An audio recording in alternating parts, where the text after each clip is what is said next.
Brain stimulators, a form of brain implant, can be a life-changing treatment for those suffering from neurological disorders like Parkinson's disease. And now, researchers claim in a study published last month in the journal Cells Report Physical Sciences that they've developed a way to charge the implants solely through breathing movements, potentially freeing them from the messy mechanics of charging an object inside a human body.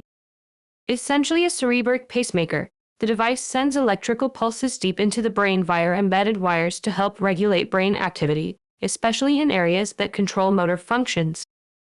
In effect, this can help patients mitigate the tremors and stiffness associated with Parkinson's, and in recent years it's gained traction as a treatment for depression, too. The brain stimulators aren't perfect. They require surgery to get their batteries swapped out every 2-3 years, which is both costly and physically taxing.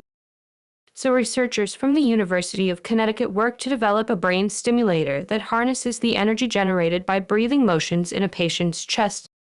It makes use of triboelectric charging, in which static electricity is generated through friction, like when you shuffle across a carpet and produces static shock. In essence, the researchers made use of this effect by applying a triboelectric nanogenerator near the chest wall. Inhaling and exhaling causes the wall to rub against the generator, creating a current that charges a supercapacitor, which in turn powers the brain stimulator.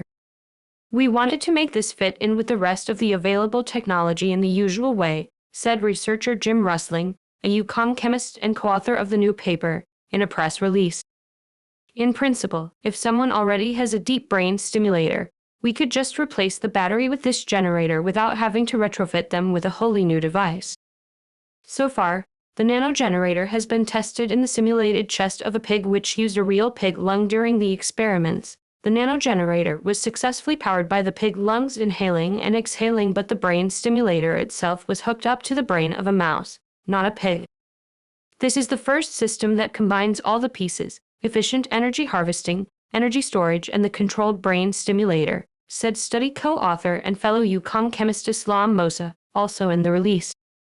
We demonstrated that our self-sustainable deep brain stimulator can intermittently stimulate the brain tissue by alternating periods of stimulation and periods of no stimulation, which is an effective deep brain stimulation approach for treating psychiatric conditions. The next step, the team says, is to test the self-sufficient system in large animals. Who knows how many lives it could save in future? Stay tuned for more and keep wondering.